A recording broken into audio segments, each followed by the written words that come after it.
Hey everyone, happy February. Welcome to a new More Layers. I'm Seth Mariano. I'm Jordan Smith, and we actually did plan to have this episode earlier, but we had some last minute changes happen in our personal schedules, so it was delayed until now. But it's actually kind of timely considering what we'll be talking about at the start here and what's going to happen at the end of the week. Well, as many of you probably know by now, we are coming up on what is perhaps the world's most celebrated sporting event of the year, the Super Bowl. Super Bowl, I believe, 57. Yes, it is 57. All right. Yeah. And it will be between this year, the Kansas City Chiefs, and Jordan's team, the Philadelphia Eagles. That's right, and I'm even wearing my hoodie from the first time they won about 5 years ago, so I am all set. Already in the spirit. Absolutely. I gotta keep that excitement alive. Yeah. Yeah. And so we're going to spend the first portion of tonight pretty much discussing, our thoughts, our predictions for the coming Super Bowl this coming weekend. You Mhm. know, and so I've got a bunch of notes based on the last playoff rounds, but I'm going to go ahead and let Jordan start. He's got more, I think, maybe more notes focused on the Eagles. Yeah, considering my team is in the Super Bowl, I figured I'd talk about them for a little bit. I won't try to take up too much time, but That's fine. and I may sound a little biased, but that's just because they're my team, so I got to support them. Um, anyway, the Eagles, they had, in terms of win-loss ratios, they had the strongest start out of any team because they were the last team to go undefeated, and they stayed that way for quite a while. Because I think at one point, by week 3, there were only 2 undefeated teams left, with the other being the Miami Dolphins. Uh, but then once they lost, it was just the Eagles, and I think they went 8 or 9 games without losing once, Yeah, that and sounds then about right. I think seven or yeah, eight. yeah, something like that, and then I think it was the Commanders that they lost to, and then they kinda got their mojo back, they got their winning streak going. Then at one point, Jalen Hurts, our quarterback, who's been phenomenal, both I can't say both offensive and defensive because he only plays offensive. Um, but yeah, both passing and running the ball is what I meant. Because a lot of quarterbacks, I feel like they're hesitant to run the ball themselves because they don't want to risk getting injured, and that could screw up how the team plays. But he runs the ball quite a bit. He didn't so much in this last game, but I'll definitely get to that in a little bit. Um, but yeah, they started doing well after that first loss, and then Jalen Hurts, he got injured, not terribly, but just enough where he didn't play for 2 weeks. I believe it was a shoulder injury, and those 2 weeks were the only other 2 games that the team lost. So I think at this point they've only lost 3 games. All well, of course they'd all be in the regular season because you can't lose in the postseason, otherwise you're out. No. Um, so they made a very, very strong start. They set themselves up really well for the playoffs because if you're the top seed, not only do you get a bye week, but you also get to play in your home field, which gives you an advantage because you know the general crowd there is going to be cheering for you and booing the other team. Then they won there, and they had the home field advantage again for the next game against the 49ers. And the game against the 49ers was where things got a little interesting. And I say that because so many people thought it was going to be a closer game than it was. In fact, I thought it was going to be a lot closer because the 49ers, for one, they have, or I guess had at this point, one of the best defenses in the entire league this year. So many people thought if the Eagles can't break that defense, they're in trouble because then their offense will start to get exhausted and they won't be able to do much of anything. But if they struck hard and they struck fast, then that may be a different story because that would force the 49ers into a more difficult position. And then I will say the Eagles' first touchdown against the 49ers, which was the game right before leading into the Super Bowl. This was the last one they played. Their first touchdown was lucky because they were going for it on fourth down. It looked like Devontae Smith caught it, but it turns out he didn't. But the refs did not reverse that call, so the Eagles got to keep the ball where they had supposedly caught it. And then they scored off of it. So that kind of threw things for a loop. But then they started scoring a few more times. And oftentimes it was when the 49ers defense, again, one of the best in the league, the 49ers defense got a lot of penalties. And that ultimately, I think, is what did them in because there would be times where the Eagles weren't going very far or they needed something to happen to push forward. And just when they were about to be stuck, the 49ers would commit some penalty. I think there was even one where a guy was repeatedly trying to punch the ball out of an Eagles player's hand and ended up punching the actual player. So they, Well, I think you can swat it, but you just can't punch it. well, you can swat it. Yeah, like you were saying. I want to say you can try to punch it, but if you hit the player and then you do it more than once, then that's a penalty. So ultimately, a lot of times the Eagles would be on third or fourth down, so they either needed to make a lot of progress or they needed the 49ers to commit a penalty to reset their down so they'd have more attempts to keep going. And that happened quite a bit. And for the most part, each time that happened, the Eagles would capitalize off of that and either score or move the ball far enough to where the 49ers would have to put in some work on offense to move it back the other way. That reminds me of I remember seeing like a local sports news update after like a few years ago after the Patriots had beat the Bills for like the umpteenth time. Like the head coach, I think it was maybe Rex Ryan at the time of Buffalo, said, if if you make a mistake, Brady's going to capitalize on it, and I guess that's what did them in. Yeah, and Brady, he's been known for making his second half comeback. So combine those two things together, and whoever was playing against him would be in major trouble. Um,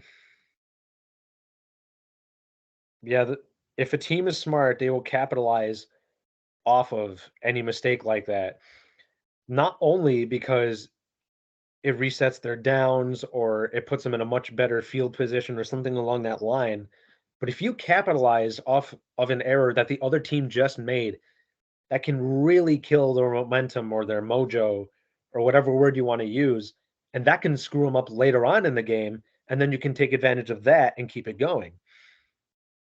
So maybe that also had something to do with this game against the 49ers. Now, against the Chiefs in the Super Bowl, I'm not entirely sure what to expect there. And I'm saying that partially because Patrick Mahomes, not too long ago, he suffered a what seemed to be minor ankle injury, but he was still able to play, as some people put it, on one foot the week after. So I don't know what the status of his injury is at this point, since it'll be 2 weeks since the last game by the time the Super Bowl rolls around. And depending on how he is by that point, it could affect how the Chiefs play. I think we have on the Eagles most of our main line, like first string players. I have to look into that a little bit more. But Jalen's doing well. But both teams. Well, I think maybe with or without Mahomes, it could be still a close contest. I was thinking back to when the New York Giants, like back in the '90s, beat the Buffalo Bills by just 1 point.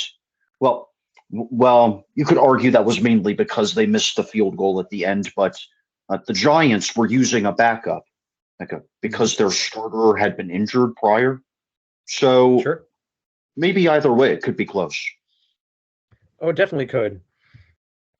And I mean, some people even made the argument that part of the reason the 49ers lost was because pretty much all of their quarterbacks were injured in some capacity. So that really threw things off. But yeah, against the Chiefs, they've been a pretty solid team. And I actually remember at the beginning of the season, a lot of people were thinking that in the Chiefs division, every team was going to be good besides the Chiefs. Like they thought they were not going to do so well. But then it turned out to be the exact opposite, where the Chiefs were dominating the division. And now here they are in the Super Bowl yet again. And like you were saying, this could go either way, but it's probably, emphasis on probably, going to be close. I don't know Sure. who has the better odds at this point. Obviously, I'm going to root for my team, but I'm not counting the Chiefs out. All right, fair enough. Yeah, so was that all you had there? For this, yes. Yeah, okay. Yeah, so my notes are pretty much based on like basic statistics and mostly both winners' performances in the championship Sunday games, the AFC and NFC title games. Yeah. So, I pointed out you had the Chiefs, who won the AFC West titles the past 7 years. They finished second in the division in the 3 seasons before that. 2 of those 3 seasons, they made the postseason. And they just appeared in their 5th consecutive AFC title game.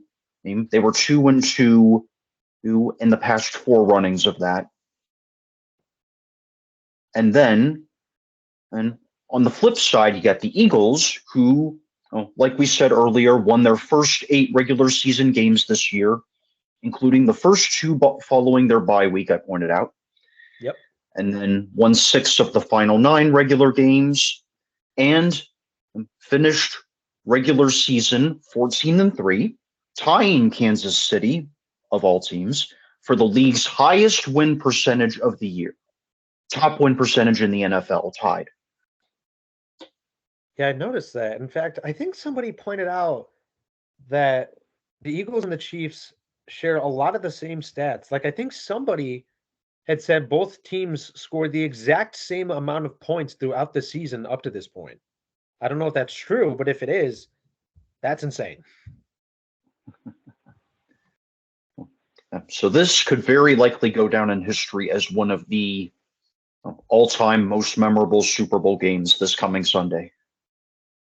I mean, I'm Easily. certainly oh yeah, I'm certainly gonna remember it one way or the other simply because my team is there. But considering how these 2 teams have been up to this point, it should be a good one to watch. Yeah. And so, for the most part, I didn't watch Championship Sunday live, but I watched the NFL website highlights on the NFL's YouTube. And so I based like specific notes on those highlight montages or reels, I guess you should call them. So first, you got the AFC title game in which the Chiefs beat the Cincinnati Bengals. I saw they had a creativity. At one point, they did a two-pass play. Second catch was low and diving. I put down focus and resiliency. They covered a guy to barely keep the Cincinnati target out of the end zone. They caught a pick right in front of or behind target, closely followed the opposing quarterback and kept him tightly blocked as he aimed to throw a pass that resulted in incompletion. And they kept the Bengals just barely short of the Chiefs' 40-yard line after a Patrick Mahomes turnover. I know that's a lot there, but well, it definitely is. But these are the excuse me, I'm mixing up two words at the same time. These are the kinds of things you do need for the final game in the season, the Super Bowl. Because like you need that focus, you need that resiliency, creativity, all these things. Because if you're not focused, then you're going to slip up, and the other team will notice that, and then, like these two teams have been doing, they will capitalize off of that and completely shift momentum. yep. And a couple more bullet points I put for the Chiefs: composure and bravery. At one point, they attempted a conversion in or around the red zone on 4th and 1 and scored a touchdown. And consistency, they never trailed at any point in that game. So those are some noteworthy strengths I thought I saw. For sure. I mean, a lot of times, especially later on in a game, they will go for those short distance fourth downs, usually with a quarterback sneak or something similar. Because it's like if you're ahead, you want to try and extend your lead as much as you can and then drain the clock. But if you're behind, you pretty much have to go for it on fourth down later on and as the game progresses. Because if you don't get it, then the other team gets the ball and then they will drain the clock. So sometimes you need to go on fourth down, but sometimes you don't need to. And the times where they go anyway, that is a sign of bravery. I don't know if I'd be able to do that sort of thing, but considering these guys do it on a regular basis, I tip my hat to them. Well, I was never really much of an athletic person. I never really played sports for school or anything. I probably wouldn't have the attention span to commit to the routine workouts, whatever. But power to anybody who is able to do that. Well, I did do some sports growing up, but I pretty much stopped after my first year or so of high school because at that point, when you're in a high school team and you're a freshman, you're not really going to be able to play much because they give seniority to the people in the upper years of high school because they're eventually going to move on. So I figured at that point, I'm just going to put more focus on my schoolwork. But the football was not a sport I ever played on a team. I might do it casually or throw a football with somebody, but I don't think I'd ever have the guts to play American footballs simply on the grounds that you could be having a great time one moment, and then the next thing you know, you're flat on your back with a broken bone or something. Or a concussion, which a lot of people have expressed concern about, and it's been I don't know if it's as hot a topic anymore, but it has been in recent years, and that's probably something we can bring up next show because I've already thought of the next topic, but we can discuss that after we get off. Oh yeah, absolutely. Yeah. Yeah. Yeah, and then the NFC title game, which or Jordan referenced earlier, between the Eagles and the San Francisco 49ers. Honestly, I thought, well, the Chiefs certainly showed a good amount of different strengths in their game. I think I think the Eagles stood out. They showed even more, in my opinion. And so I ended up having, I think, a somewhat bigger list for the Eagles. And one thing I said was agility. Target barely avoided an incompletion. And then one target at one point made one-handed catch near goal on early fourth down. Quarterback avoided tackle and rushed to get around 10-yard line. So that was the first one.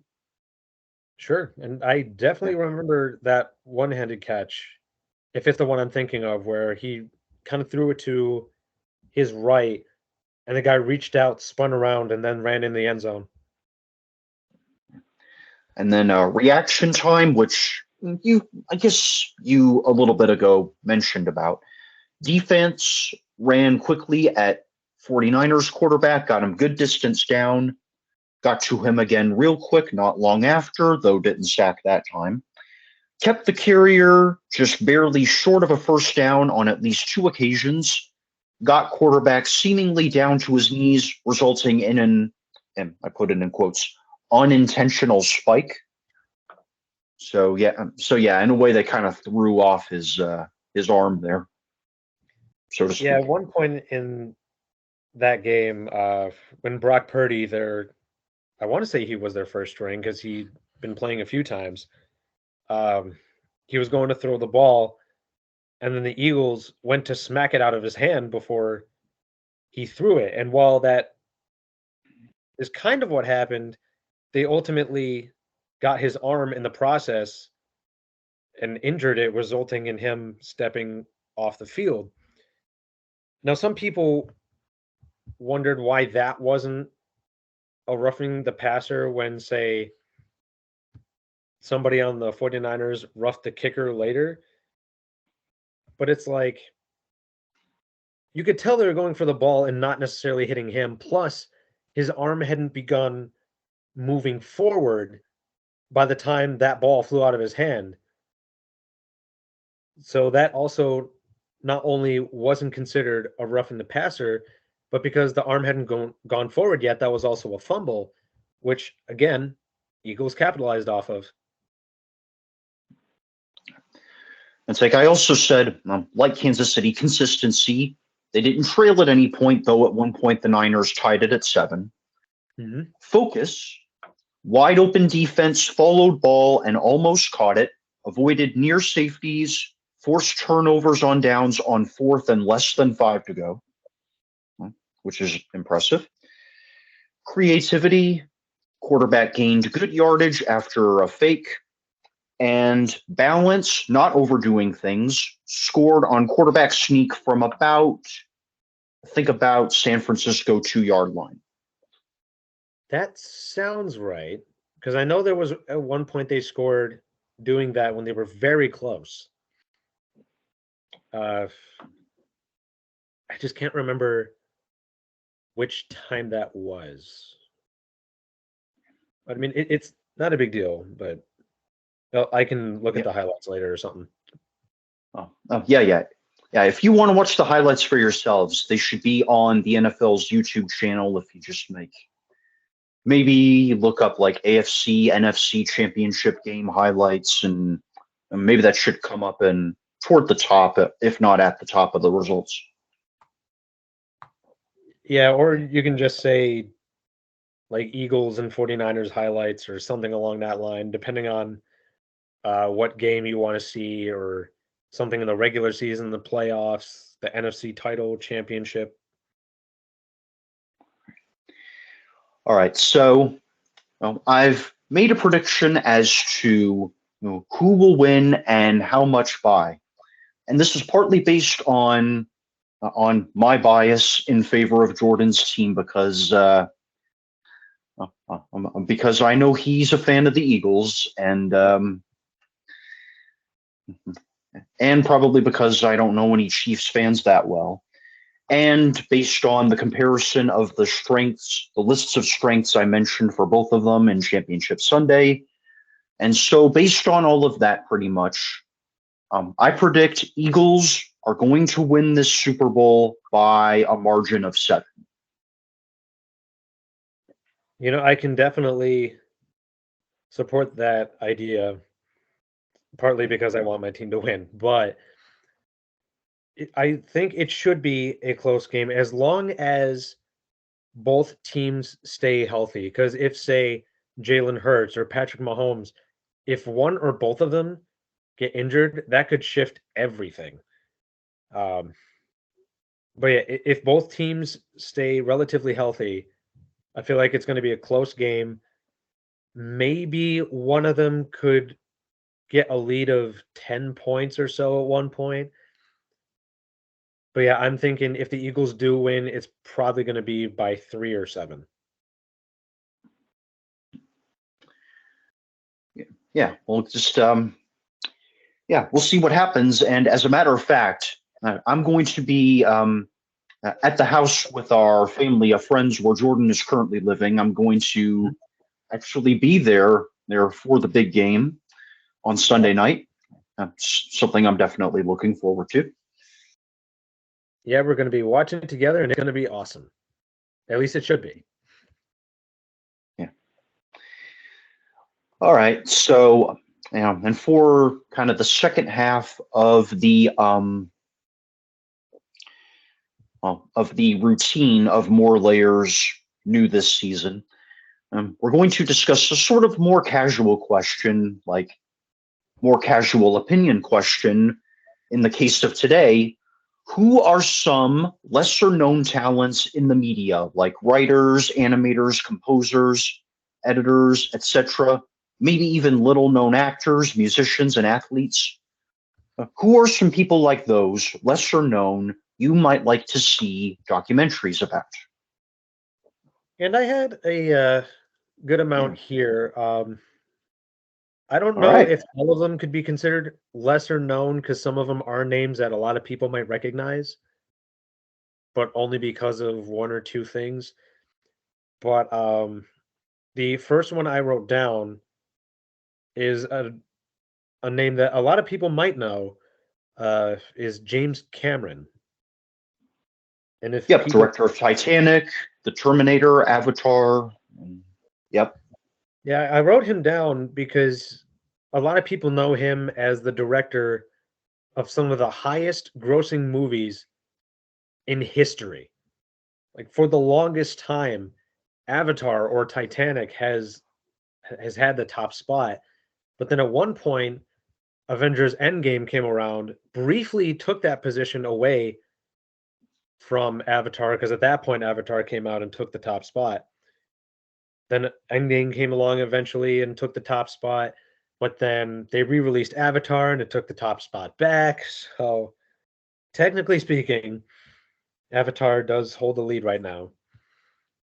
But yeah, I figured a lot of people know him as the guy behind a lot of these incredible, profitable films, but they don't know much about him.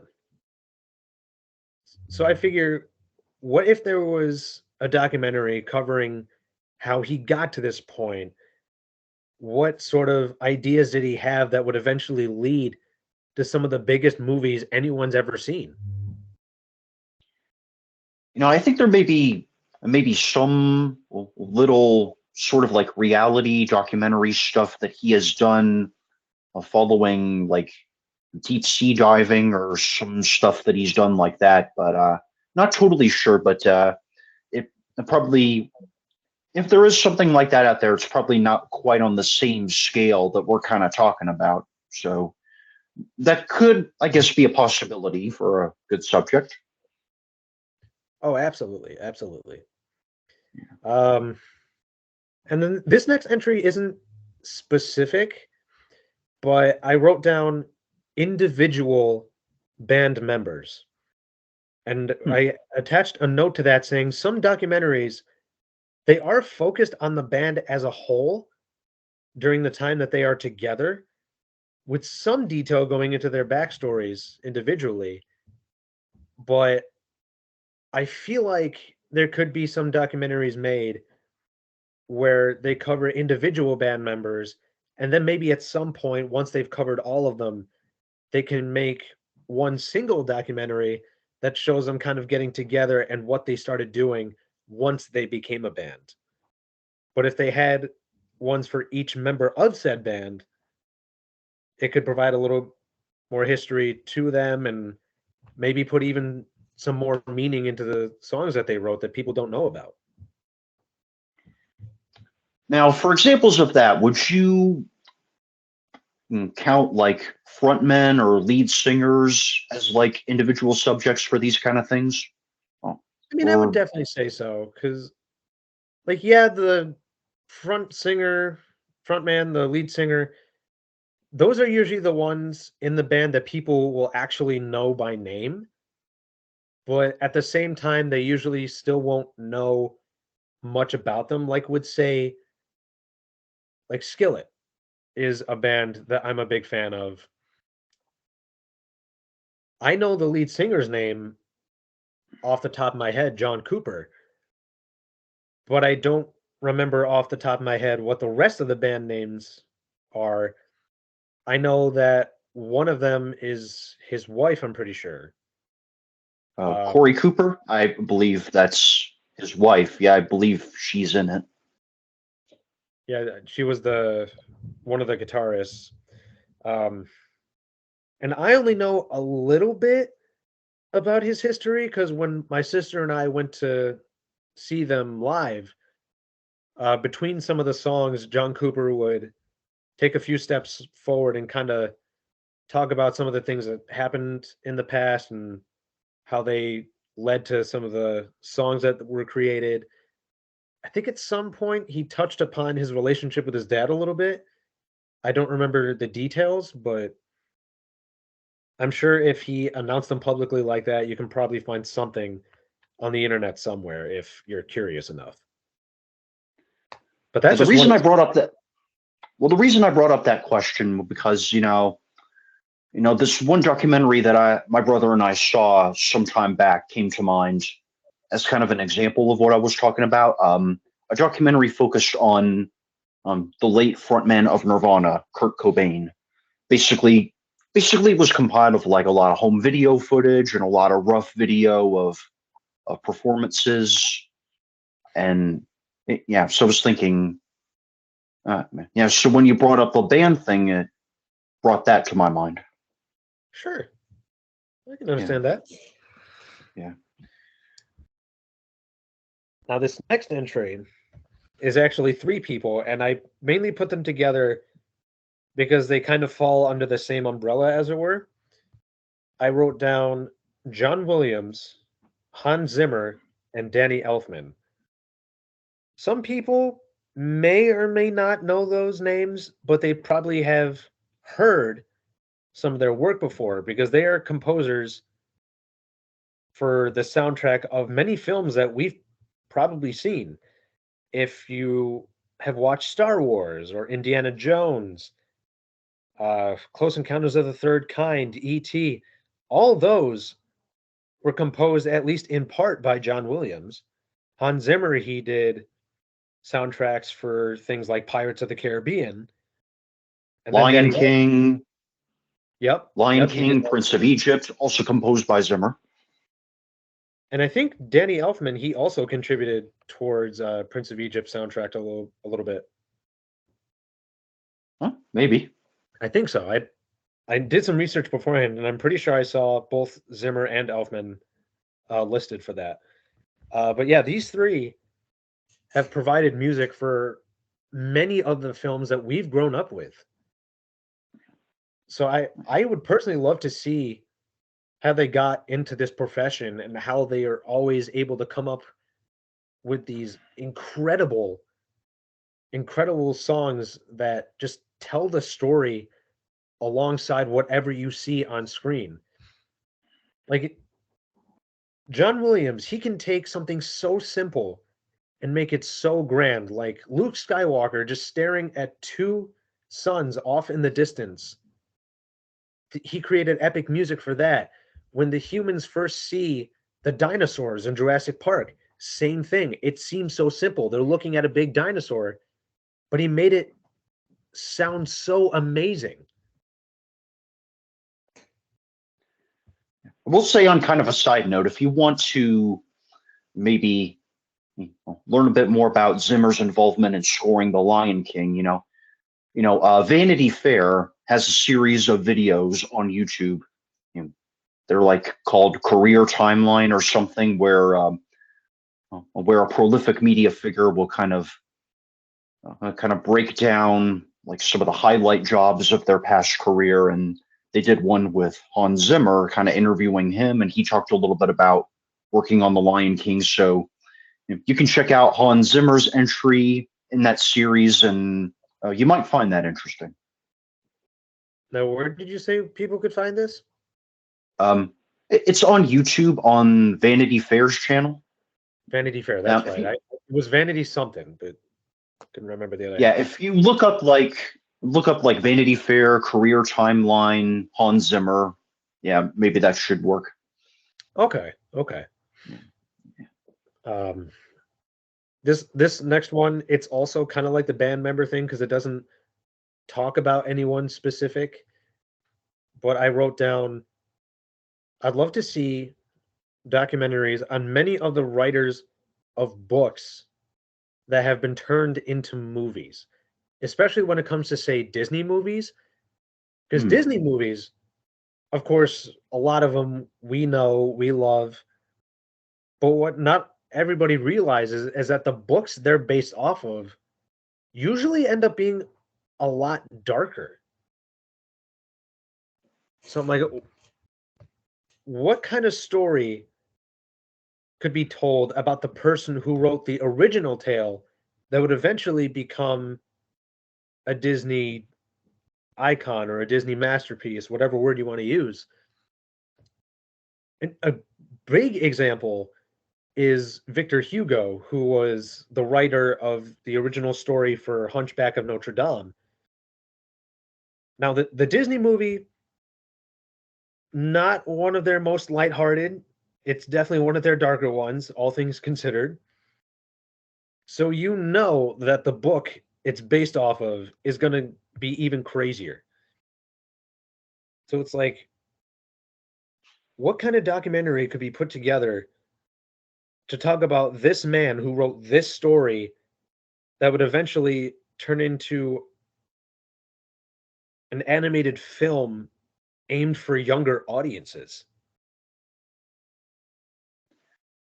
Yeah, I kind of have a feeling that book was originally intended to be read by a more mature audience, and then Disney comes along and kind of puts their own spin on it in the 90s. And I feel like more or less Disney did it right. I don't feel like they shied away from the darkness of the themes of the story, but they probably had to water a little stuff here and there down to make it more family safe.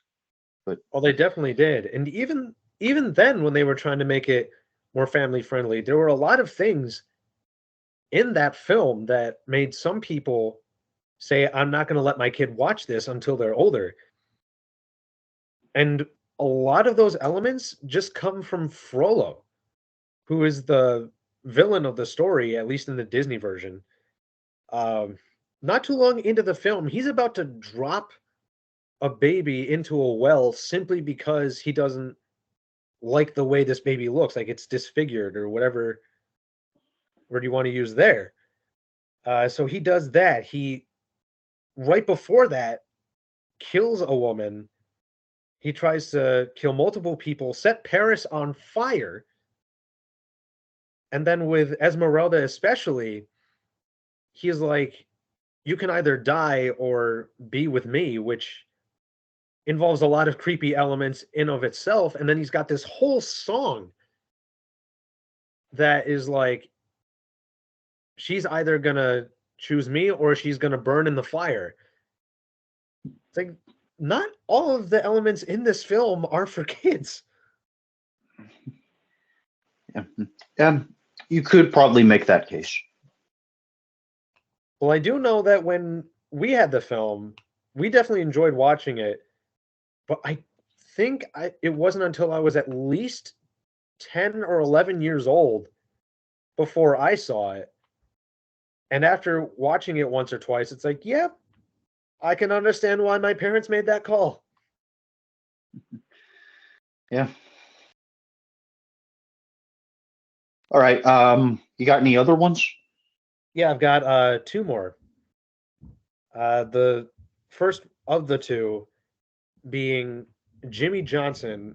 And when I say that, I'm not talking about the football commentator, as well known The or good football of a guy he commentator. I was. think he's on. I think he's on Fox.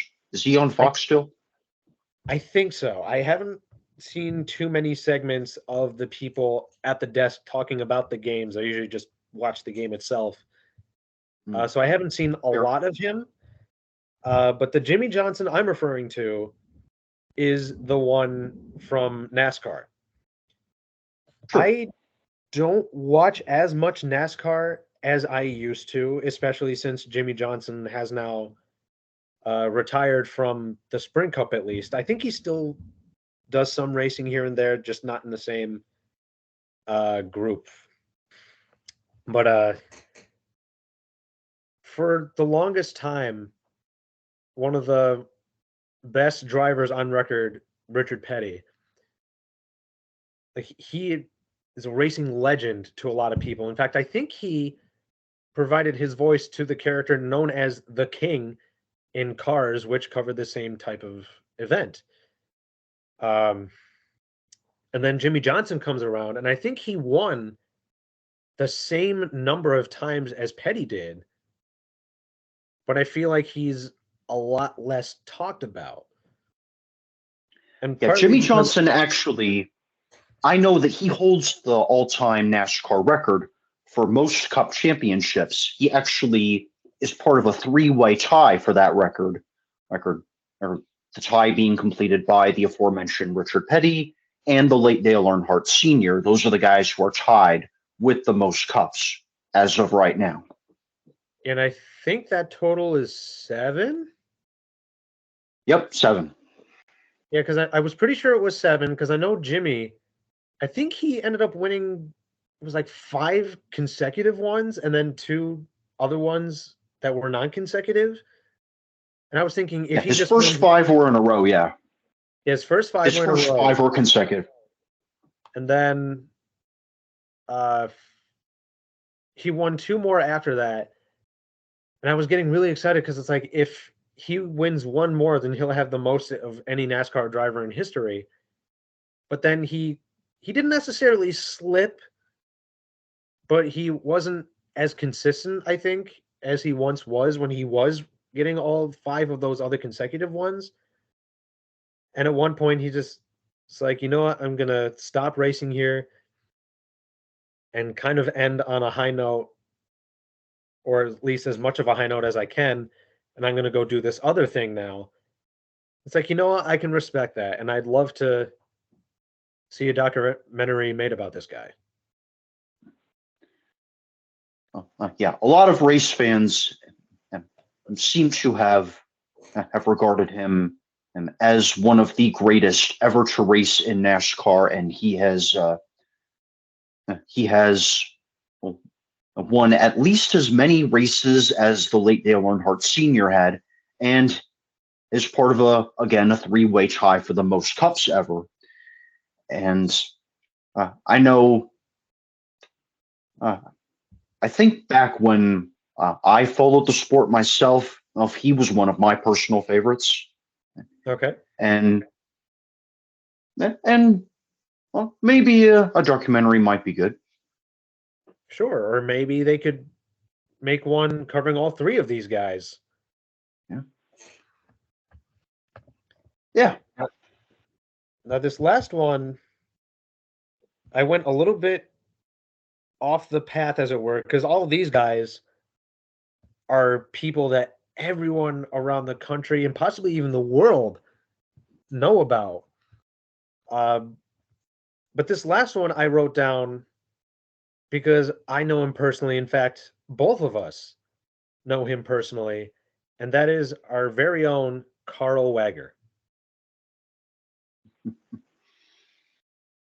Huh. Now, for our audience who may not know who this guy is, and you definitely should because he's a wonderful man.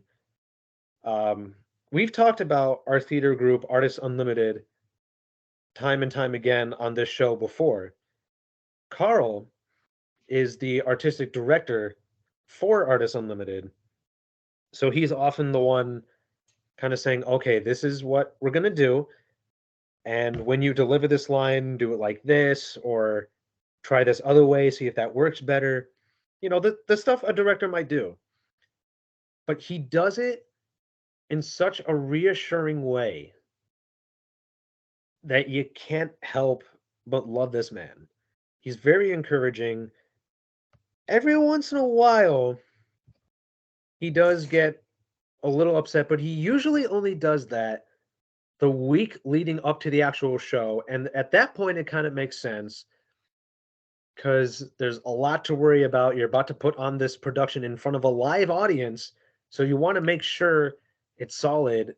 So, of course, he'd want to minimize any distractions. Um, but yeah, he's a wonderful guy. He encourages us all the time. He recently moved to another state, and I definitely do miss him. But I will go as far as to say that he's kind of like a father figure to me. Because for those that do not know, a little over 2 years ago now, my actual dad passed away. And Carl was one of the first people I called to tell this to. And when I first told him what happened, there was about a 5-second pause, and he was just like, "What?" But he supported me through the whole process, and he helped me get back on my feet and just keep going in remembrance of my father. And it's like he kind of took on a father figure role. So on that basis alone, I love to see the story of how he came to be who he is, because he's also worked with several people that eventually went on to Broadway. He's built theaters, including, I don't know if he actually built as in he put the pieces down personally, but he helped create the theaters in some of the local area, including the last one we've been performing in for shows like Willy Wonka or Lion King. So, yeah, on the grounds that he's a father figure to me, he's a wonderful director. I just love to see like a full documentary about this man. I'd love to see it. I myself definitely have a tremendous amount of respect for him. I've known him since I was in middle school. He was like at least 1 year a middle school teacher of mine, and well, he I have to give him like a big bunch of the credit, at least, if not all of it, for well, making me the performer I've been since I've been with Artists Unlimited. Like his visionary coaching, his leadership has definitely, I think, helped me grow as a performer and maybe even as a person. And I think it was like at the end of our closing performance, like our final curtain call of Willy Wonka. Wonka. uh, If I remember correctly, that was when this happened. He walks by me, as he's walking across the stage. He goes, "Where did that performance come from?" He says with this kind of big smile. I'm like, "Yeah, just doing what you said." I pretty much told him. Yeah, a lot of times He's to put like, on a good performance, all you got to do is follow what the director is asking. Because I mean, in general, when you're acting, you got to put a lot of trust in your director. And Carl evidently knows what he's talking about. And when he sees something he really likes, he will go up to you and make sure you know full well how much he likes it. Yeah, that has got to be, at least for now, my favorite memory of him so far. Sure, and he kind of did something like that after one of the shows of Willy Wonka for me, because the one thing I don't think I ever fully nailed consistently was singing. I don't know if it could be considered the titular song of Willy Wonka, but Pure Imagination. I sing it three separate times, and two of those three times, the lyrics are slightly altered. And I feel like usually at least one of those times, or one of those times I sing that song, I forget what one part of the lyrics are, and I just freeze. And then at one point when we were in front of the audience and I did that, I just kept moving, made it at least seem like I was singing, and I just kept going like it didn't happen. And after the show was over, he came up to me and he let me know how much he appreciated that. Yeah, it's probably like the second act version in the musical of that song is probably the harder one because while the version at the beginning of the show uh, is pretty much a carbon copy of the song from the movie where it originated from, there are some newer lyrics that are exclusive to the musical that are in the second act version. So that probably made it more of a challenge that time around. Yeah, for sure. And that's usually when I would get it wrong because for the months leading up to us starting to rehearse for the show, I was listening to Josh Groban's rendition of that song, and a lot of those lyrics were in there. So I figured I would know them, but he's singing them all in one go. Whereas for me, I sing some of it at the beginning of the first act, the rest of it at the beginning of the second, and I had to try to remind myself what the different lyrics were because it wasn't all done in one sitting. So usually before the second act started, I'd be standing behind the gate that opens, revealing me, trying to recite the words in my head. And I usually had it, but I think part of it was the nervousness that got me to blank on a couple of the lyrics every so often. And what I tried to do is kind of act like the mic cut out for a second so that it didn't seem like I was just freezing, forgetting what I was supposed to say. And that was something that Carl acknowledged. It's like, thank you for doing that. You just seem so professional about it. Yeah, one of my favorite quotes that I've heard, perhaps my favorite quote period related to performing was like the creative arts pastor at our church, like years before you joined us. Yeah, he said a director once told him, "You ever get up on a stage and you're not nervous at all? There's something wrong with you." Oh, sure. I've definitely heard that a lot too. In fact, Carl, he said it a few times. In fact, if I was sitting in the dressing room or just off stage somewhere and he had a chance to talk to me, he's like, I can tell that you're nervous, or asking if I was nervous. And when I said, yes, in fact, I am, he's like, well, good. If you weren't, I'd be concerned. Yeah. All right. So, was that your whole list? That was my whole list. Yes. Yeah. Yeah. I've got a bunch of my own, and there could be some debate about some of them, whether they would count as lesser known, some of them, but I'm just going to gradually work my way down from top to bottom and going to start with Kevin Lima, who directed a few Disney films, Enchanted, Tarzan, and Goofy Movie. Okay. Yeah. So yeah, Yeah. yeah, yeah. Those movies may not be as well known or iconic as a lot of the other Disney titles, but they're nonetheless pretty good. And the fact that he was responsible for being like the boss of multiple of those littler known titles, I think that kind of tells me something that he's um, very trusted, and maybe he would be a worthy subject. I could definitely see that. I'd love to. It's kind of like, whereas I cover the books that the Disney movies were based off of, like you're talking about the guy who made some of these Disney movies. It's like, okay, so we'd be covering a lot of ground that way. Yeah, yeah, I And, suppose so. Yeah. and kind of on a similar note, you could probably also say Alan Menken, who was the composer for what seems like almost every Disney movie. Like Tangled, Beauty and the Beast, Aladdin, like Mhm. pretty much most all the beloved modern ones. Yeah, I think he even helped with a song from the second Wreck-It Ralph movie.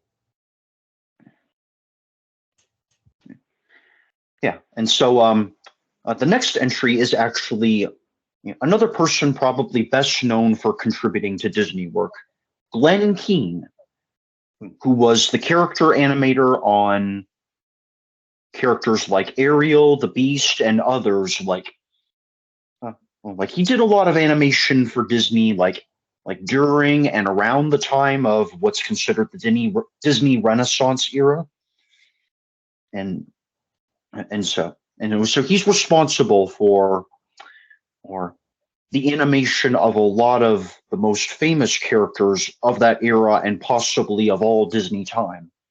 So that may be another good choice. Yeah, I would definitely say so, especially since for a lot of those Renaissance films or earlier, um, many of those animations, in fact, I'm sure pretty much all of them were hand drawn frame by frame. Because, like, yeah, you can digitally animate a lot of stuff now, but before they actually had to draw everything. So, considering this guy animated a bunch of films like, or a bunch of characters like Ariel, the Beast, and so on, like he had to put in a lot of time and effort. So I feel like he should get more acknowledgement, like say through a documentary like you're suggesting. Well, he did win an Oscar more recently for directing an animated short film with Kobe Bryant, uh, based on Bryant's career. So he does have some high honor to some degree, but probably is still underrated for all we know. I would definitely say so, yes. Yeah, yeah, yeah, yeah. And then, yeah, a little bit more Disney. Beware. Um, this is, I think, very little known film composer Bruce Broughton, who specifically scored Homeward Bound: The Incredible Journey and the first Honey, I Shrunk the Kid sequel, Honey, I Blew Up the Kid, which those are probably my personal favorite movie scores. Right. And and so I think maybe based on that reason alone, I would like that one. All right. Now I haven't seen Homeward Bound in a while, but is that the one that had like the two dogs and a cat? Yeah, Okay, yeah, I know which movie that is. Got it. Yeah, I'd love to see a documentary about the guy who composed that movie. yeah, yeah, yeah. And next, uh, actually, the next couple items here are actually very music related. The next are I believe a dad and son team, Keith and Matthew Strachan, or however you say it, two British guys, I believe, who Hmm. were responsible for or or at least some of the music, if not all of the music, for Who Wants to Be a Millionaire.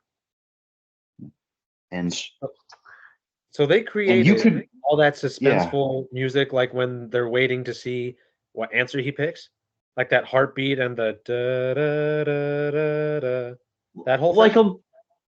stuff like that. I believe they may have written all of that stuff. Wow.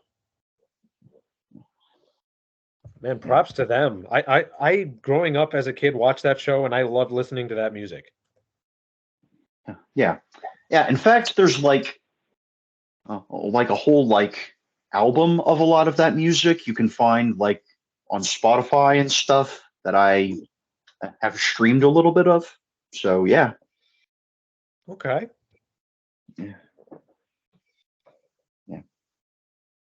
And then another music related, a songwriter and singer named Wayne Kirkpatrick, who's credited with writing songs recorded by many big names. For some reason, I didn't include examples of that because there are probably too many to list. But but kind of ironic because I listed a bunch for another one anyway. He also has provided backup vocals or backing vocals for Rich Mullins and Stephen Curtis Chapman. Now I know who Yeah, Stephen Curtis Chapman is, so I'll have yeah. to look up some of his songs and see if I can find which ones Wayne Kirkpatrick worked on. Hmm. Yeah. So someone who's not that big a name who has a resume like that, I think, is probably deserving. I can definitely agree with that. Yeah. Let's take and then I put down John Barry, who was the production designer of the original Star Wars movie and the 1978 Superman movie. Wow. So we have two famous Johns working on Yeah. these films because I think John Williams, he also did the music for Superman, didn't he? Yes, yes. It's good. Yes. Good you caught that. Yeah. Yeah, I don't know if these two would have often been working together since John Barry worked on more of the visual aspect, whereas John Williams focused more on the audio. But considering both of these guys just happened to be working on some of the same projects, that's interesting to me. Yeah. Yeah. Yeah. Yeah. Those are both considerably big movies, and the latter of which is probably one of my favorites, the Superman movies. Yeah. I might like to see yeah, and I would say eh, those production designs may be my favorite in all the movies in the Okay. world. So, so yeah, so yeah, John Barry documentary that might be worthy. I honestly, after talking about it, I would love to see it. Yeah. All right, and then a little bit more Disney. I put down Ron Clements and John Musker, and they're the team of directors that directed The Little Mermaid, Aladdin, and The Princess and the Frog for Disney. Like they co-directed it together, or Yeah, oh, yeah. and apparently they've been doing that for quite a while because like Little Mermaid and Aladdin, they were both part of the Disney Renaissance, whereas The Princess and the Frog came out much later. Yeah, and those are probably some of Disney's most beloved titles, and and considering that, and perhaps the fact that they have been in so much demand, that they keep getting brought back. Sure, I think that would be maybe a good idea to maybe do something following them. I could get behind that. Yeah, Sure. yeah. Let's take and then um, put down someone who's had an interesting career history in particular, a guy by the name of Adam Anders, who played bass and did like music programming for Stephen Curtis Chapman, like music programming, and did like computer produced musical sounds or instrument sounds or whatever for some of Chapman's music, like late 90s. And he also was a writer on a hit song by the Backstreet Boys called More Than That. and also produced the music for the hit TV series Glee. All right. Now I'm not too familiar with the term. What exactly is a music programmer? I'm not totally clear on it myself, honestly. I mean, I'm just basing this off of the memoir that I own of Chapman's, the way he described it. And so basically, he would use like some kind of virtual instruments or synthesizers as kind of part of the music composing, I guess. So So, maybe did some post-recording editing to make it sound better? or more like adding like digital instruments into the mix or something. Okay. Yeah, something like that, I guess. Yeah, I'll definitely put in some research later just so I actually know what it is. Yeah. Yeah. And that may be partly based on my nostalgic memory of growing up with Chapman's music and seeing him go from that to the iconic series Glee. I think it would probably be interesting maybe to see a documentary on him. Sure, okay. Yeah. I think, and then this is probably the most obscure person on my list, an actor, probably best known for doing TV commercials, a guy by the name of John Moschitta Jr., who holds or held the Guinness World Record for fastest talking man in the world. Now, I'll put a link. I'll put a YouTube link to a video that I learned more about him through. I think it was from a Boston news station, like back in the '80s. He talked about his career a little bit and some of the work he's done. He's probably best known for his rapid fire delivery on commercials like for FedEx and Minute Rice. Is he the guy that talked in ads for what were they called? Like micro machines? Yes, yes, that was another one. That was him. Okay, because it's like I remember there being ads where he was talking about these things and he was just like really fast about it. So it's like I love to hear more about this guy. And then at one point when this was years ago when I did this, I kind of looked him up to see if he did anything else. And I forget where he was at the time, but he was being interviewed by somebody and they had him recite the lyrics to Michael Jackson's song Bad as fast as he could. I think you're thinking of the video I was just talking about. I actually think you're thinking of that same video. It might be. Yeah, yeah. Well, either way, I'm going to put a link in that for everybody in the description. Okay, cool. Yeah. Yeah, I just never knew the Yeah. guy's name. Yeah. Yeah. So I think you saw the same video I'm talking about. Probably. If you Yeah. recognize what I was talking about, then it certainly sounds like it. Yeah, I just saw one day like on the recommendations feed or something on YouTube, like world's fastest talking man sings bad in 20 seconds or titled something like that. And I eventually clicked on it and I thought, oh, this is cool.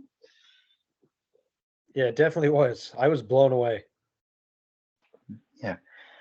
Yeah. So I'll put a link to that. Yeah. Yeah. He's done some other commercials like Disney World and HBO. And yeah. Yeah. And he has that sort of energetic, fast paced delivery. And he's pretty obscure, but I think it would be interesting to see something on him.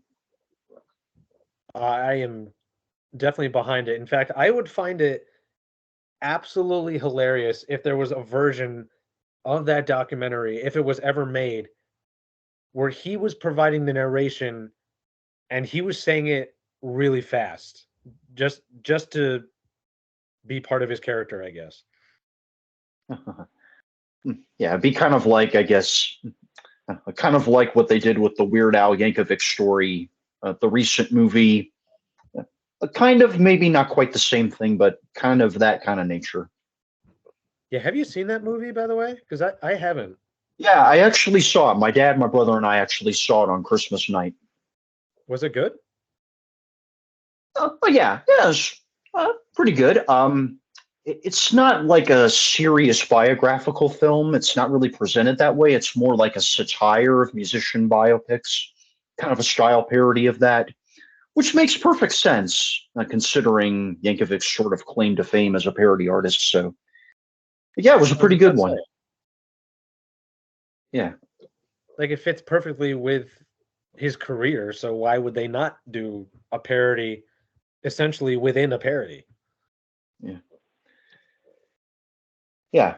All right. So next I've got two brothers who uh, I think may have retired from NASCAR altogether by now.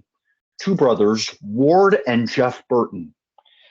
They may not be like the household name NASCAR drivers that say the Earnhardts or Jimmy Johnson, whom we talked about earlier, are, but they have won some pretty big races though. Though, like the younger one, Jeff Burton, won NASCAR's longest race of the year, the Coca-Cola 600, twice, and and probably more interesting, the older brother Ward, he came very close to winning the Daytona 500 in 2001. He led the most laps, but then was involved in a crash late in the going. And then, after one other driver got penalized for violating a red flag rule, well, Ward ended up winning the Daytona 500 the next year. Yeah. Yeah, so they've had some more or less interesting careers. So I would probably like to see that. So did they also race then in the same series or league as Jimmy Johnson did? Well, they both were Cup drivers. Yeah. Okay. And if you said Daytona 500, I think that was part of the Spring Cup, unless Yeah. multiple leagues use that track. No. But Yeah. I know they're like races like on the lower level, like truck and was it now Xfinity series circuits that do like sure. shorter races on the same on maybe a lot of the same tracks, if not all of them. But Okay. yeah. All right. Next, I have Max Martin, a longtime music producer and songwriter who was involved in some of the music by artists including Backstreet Boys, Celine Dion, Taylor Swift, Demi Lovato, Bon Jovi, Pink, Cyndi Lauper, Carrie Underwood, Pitbull, Ed Sheeran, Coldplay, and others. So a variety of artists there. Yeah, no kidding. And a lot of these are some of the biggest recognizable names in the music industry. Yeah, yeah. And so far in his career, I had to do some careful counting and research on Wikipedia to get this. He has 76 singles that have charted in the top 10. Son of a why haven't I heard of this man? Well, he probably doesn't get as much attention as the artists or the singers do, I guess. Yeah, apparently not. Yeah, yeah, yeah. And some songs, if you listen to some of them like back to back, you might notice a recognizable style in common. That's one other thing I pointed out there. Yeah, and so either way, the fact that he's worked with such a variety of like different style artists and has had tens of successful songs, I think that would make him a worthy subject. Yeah, I would definitely say this guy needs some more recognition. So if anybody who would be able to make a documentary about this man happens to be watching this show, please do that. Yeah, but this guy is arguably responsible for several of the most famous songs in the history of the world. For sure. Yeah. And then I wrote someone, this was pretty much, I guess, based on their versatility, David Reynolds, who is a screenwriter. He worked as a writer for some time for Late Night with Conan O'Brien. He also contributed to multiple Disney films, including Finding Nemo, Emperor's New Groove, A Bug's Life, and others. Okay. Yeah. I feel like I have heard this guy's name Yeah. at some point, probably through one of these films, like you mentioned. Yeah. But I didn't realize he worked on so many. Yeah, I think it is kind of respectable. He's able to maybe take some of his more mature comedy writing and kind of bring that to the Disney world a little bit, like most noticeably with Emperor's New Groove, move that probably makes him a deserving subject in a way. Oh, for sure. I can tell you, my family and I, especially with my sister, we quote Emperor's New Groove all the time. In fact, I don't know if he was involved in this particular moment, but you know the scene where they're in the diner and they all sing "Happy Birthday" to Yzma? Oh, right, to kind of create a diversion or something.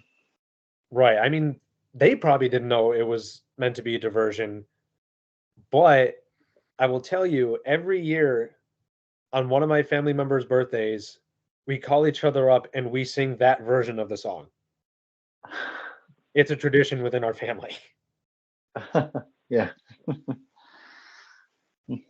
Yeah. Well, I don't know if I have any traditions like that I can think of, but probably the closest in recent years that I've gotten to that was actually the other night when I was over at the house where Jordan again is living currently, and we were watching our performance of Willy Wonka on DVD. Well, not DVD in this case, Blu-ray. I, I like something brought to mind, like a part of a Brian Regan stand-up routine, and I recognized it like immediately, and I quoted along.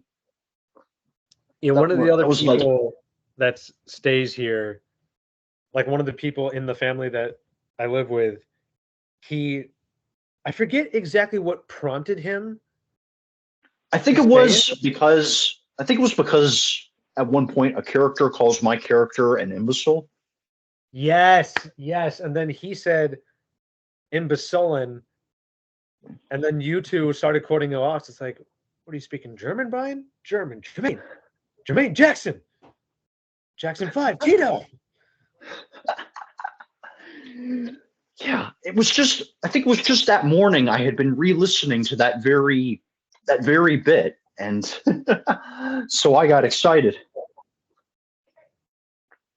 That's something I really enjoy doing with friends. Is if I recognize a quote like that somebody made, I will just keep it going and we have a blast. And when I saw you two quoting Brian Regan, which I also have listened to a lot, like I couldn't help but join in. It was too much fun. Oh yeah, very good moment. For sure. So uh, I just got one last Okay. one who's probably a more or less obscure recording artist in the Christian music world, called an artist who goes by the stage name of Plum, who I guess had a breakout hit toward the end of the millennium, like 1999. She also co-wrote a mainstream top 40 hit by Mandy Moore, but I think what really prompted me to put her on my list more than anything, one thing was probably one or two of the songs that are probably the best known on her repertoire. Like, perhaps my favorite of hers is called "Need You Now." How many times? You can go and listen to that one later. Later, Okay. it's been a radio hit. Um, yeah, it's probably like one of the most beautifully written and uh, probably most raw and honest songs you'll find in Christian music or any music, even probably. And she has been open and humbly reflective about her personal life, like in the press, like in interviews. Like there was one interview that I watched to kind of prepare for this that kind of got me thinking. Thinking this is a very likable person, a very genuine person, or thinking something like that. So I guess for those reasons, I would want to see a documentary, maybe looking at her life and career, and maybe the impact of her music or something. All right. I mean, I've probably heard something by Plum before, so maybe a documentary would help me recognize her more. Yeah, yeah, that's pretty much all I've got. So that is going to do it for this time around, and I'll get this going to post in a little bit. And so, enjoy the Super Bowl, everyone, if it's your thing, of course. And we'll probably talk a little bit more about football safety. That's kind of my idea for next time. Sure. If Jordan's on board with it. Yeah. So, yeah, you can stream all of our released episodes on Google Podcasts, Anchor, Spotify, Facebook, and YouTube. And you offer any ideas you have. Say hello. Leave us some questions, comments, and please, contribute as much as you'd like. Yeah, and if you guys are watching the Super Bowl, let us know who you're rooting for, and you don't have to say the Eagles just because I'm rooting for the Eagles. You can be honest with us. Yeah, let us know. Maybe as kind of like a question of the day type of thing. Let us know who you're rooting for, who you're going to be watching it with, what kind of fun things you're going to do while the game's going on, or maybe even before. Uh, yeah, just let us know because we'd love to hear from you more often. Yeah. Please, free to tell us what you're going to do for the big game. What are you going to eat? Who are you going to be with? Your thoughts on the competition, or anything you want to say to us. Please say it. Absolutely. Our interactions with our audience, we love every single moment. So adding more to that amount would be amazing. Yeah, we strongly encourage that. And until next time, we're signing out, and take care. We'll see you soon. See you after the Super Bowl, everyone.